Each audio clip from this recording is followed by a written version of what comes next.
Meus amigos, meu nome é Charles Teixeira Chaves. Vamos continuar nosso estudo do processo civil. Vamos falar um pouco agora de citação. Na realidade, a citação é uma regra que exterioriza o princípio do contraditório. O princípio do contraditório a gente pode externar com as duas falas. Contraditório seria informação e possibilidade de reação.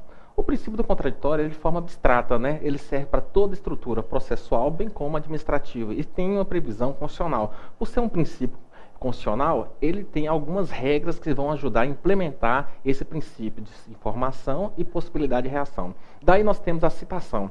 A citação, como regra, se dá no ato inaugural do processo. É o primeiro ato de comunicação, é o ato onde o réu vai tomar ciência do processo. É através da citação que a gente vai falar sobre a relação jurídica a relação jurídica formada como se fosse um triângulo, passando do autor para o juiz e para o réu. Diante disso, a citação ele representa, então, o conhecimento pelo réu da existência de um processo, do réu, do executado e do interessado. Então, o artigo 238 do CPC vai falar que citação é o ato pela qual são convocados o réu, o executado ou o interessado para integrar a relação processual. Quando eu falo em relação processual, eu tenho que fazer uma distinção entre relação do direito material versus relação de direito processual. A relação de direito material ela se dá com a própria violação do próprio direito em si. Eu compro algo, eu comprei algo de alguém e aí ao receber o produto veio de forma defeituosa. Então eu tenho uma relação do direito civil. A partir do momento que surge a figura da lide, o que é a lide? É o conflito resistido pela outra parte, ou melhor, uma pretensão qualificada pela resistência da outra parte. Ora, o produto veio defeituoso, aí o vendedor não quer trocar o produto, daí surge a figura da relação processual, onde surge mais um envolvido, que seria o juiz. Então nós temos o autor, que vai postular perante o judiciário, e o judiciário vai, através da citação, trazer o réu para integrar a relação processual e daí ele tomar conhecimento, ser informado do processo e poder participar, inclusive, posteriormente poderá apresentar resposta. Dentro da resposta nós temos a contestação, a reconvenção e outros atos que nós vamos desenvolver em aulas futuras, né? A citação no CPC de 73 era entendido como um pressuposto de existência. Só existia processo se tivesse citação.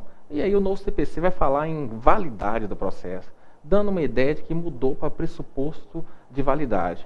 De toda forma, a citação é um elemento extremamente importante para o processo, porque sem o processo, ou melhor, sem a citação não existe processo. Então ele é um elemento indispensável para que o réu e o executado tomem ciência e possa se defender e possa exercitar seu ato de defesa. Então nós temos agora a citação, de acordo com o artigo 238, como pressuposto de validade do processo, mas é elemento indispensável para a conjectura do processo, ou melhor, para a criação do processo, né?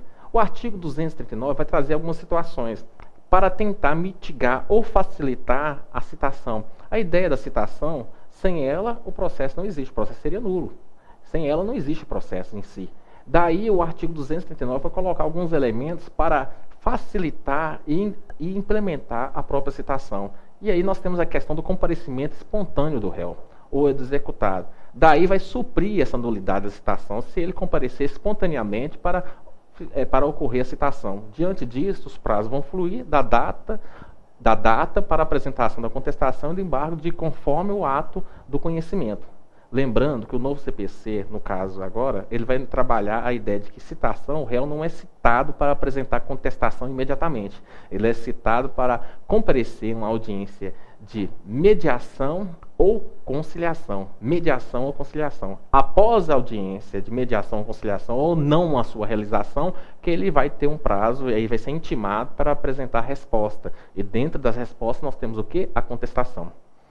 O parágrafo 2º do artigo 239 vai falar que, rejeitada a alegação de nulidade, porque se a citação ela for defeituosa, o que vai acontecer? A sua nulidade. A nulidade vai gerar o quê? A repetição de todos os atos. Vai ocorrer o quê? A inexistência desses atos. Diante disso, o que acontece? Com uma rejeição da alegação de nulidade, o réu ele pode apresentar, ele vai comparecer aos atos processuais, e se ele não comparecer, vai ser tido como revel. Ora, se ele foi citado e não compareceu, nós temos um ônus processual dessa consequência. Ora, se contraditória informação e possibilidade de reação, a citação por si só já dá informação e a possibilidade de reação do réu. E se o réu não comparecer, ou seja, se ele não apresentar contestação, ele vai ser considerado o quê? Revel. Vai ser considerado revel. E nós vamos estudar mais à frente que a revelia tem duas consequências básicas, como regra. Toda regra, logicamente, tem exceções. A revelia tem a presunção de veracidade das alegações do autor. Ora, se o réu não apresenta contestação, presume que são verdadeiros fatos articulados na petição inicial pelo autor. É uma presunção. Lógico, essa presunção nós temos algumas exceções que nós vamos desenvolver mais à frente. E também o réu revel, que não apresenta contestação, ele vai acontecer também pegar o processo no estado que se encontra.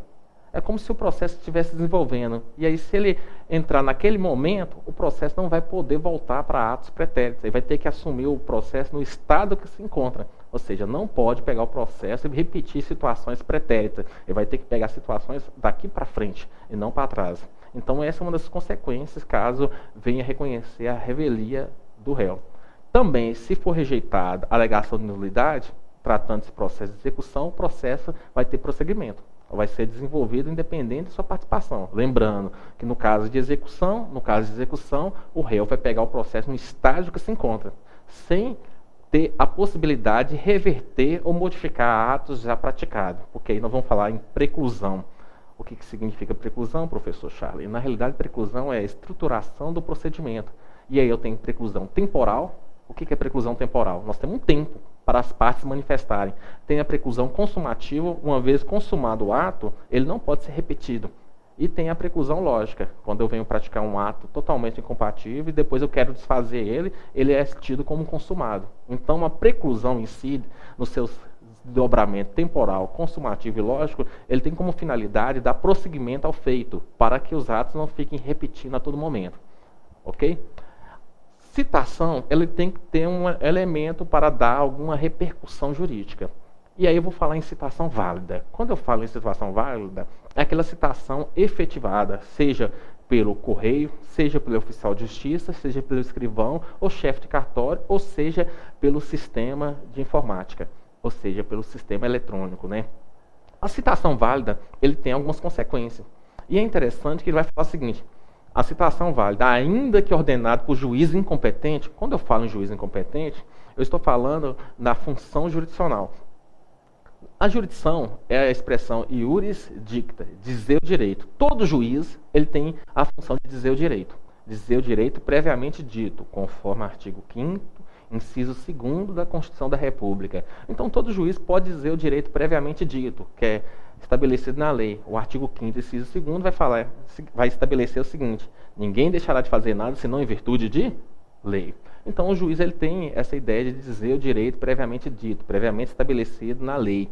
Porém, para facilitar essa função jurisdicional, há uma divisibilidade de competência. E essa competência divide normalmente, como regra, em face da matéria. Então, eu tenho um juiz de família, eu tenho um juiz civil, eu tenho um juiz criminal, eu tenho um juiz trabalhista, e eu tenho vários juízes conforme a matéria em discussão. E aí o novo CPC vai colocar no artigo 240 que o ato realizado por juiz incompetente, ora, eu estou querendo ajuizar uma ação na vara civil. Porém, eu distribuí o processo e ele foi distribuído por um juiz da vara de família. E aí eu tinha um ato urgente. Esse ato praticado pelo juiz incompetente, que determinou a citação, ele é tido como válido, até ser encaminhado para o juiz competente, que vai decidir se vai manter esses atos válidos ou não. Então, o juiz incompetente, mesmo quando a citação válida é ordenada por um juiz competente, ele vai produzir efeitos no mundo jurídico. Quais são esses efeitos? Ele vai induzir litispendência. Primeiro efeito da citação válida, mesmo praticado por um juiz incompetente. Vai induzir litispendência. O que é induzir litispendência? Ele vai impedir que a matéria seja rediscutida em qualquer outro processo ou qualquer outra vara. A ideia é que só exista um processo para solucionar aquele conflito. Então, quando eu falo em induzir litispendência, né, com a base da ideia da citação válida, é para evitar litispendente de julgamento, ou seja, a duplicidade de julgamentos ao mesmo tempo. Então, eu estou impedido de ajuizar um processo na primeira vara, para depois tentar ajuizar na terceira vara, para ficar escolhendo juiz. Não pode, isso não acontece, isso não pode existir. Então, Quando a citação válida vai induzir litispendência e, logicamente, aquele processo, após a citação válida, será extinto, permanecendo apenas um. Então, essa é a finalidade de induzir litispendência, para manter um julgamento sobre aquela matéria que tem as mesmas partes, o mesmo pedido e a mesma causa de pedir. Também a citação válida, ela vai tornar litigiosa a coisa. O que tornar litigiosa a coisa? Ora, ela vai manter, enquanto não tiver uma sentença transitada em julgado, ou um acordo transitado em julgado, ela vai manter a coisa discutível. Enquanto o judiciário não resolver o conflito, ele vai continuar litigiosa, vai continuar ainda dentro da demanda jurídica, até aguardar uma resolução definitiva. O papel do judiciário é solucionar o conflito. Solucionar, ou acolhendo o pedido do autor, ou rejeitando o pedido do autor. Então, essa é a finalidade. Então, torna a coisa litigiosa. E também constitui mora o devedor.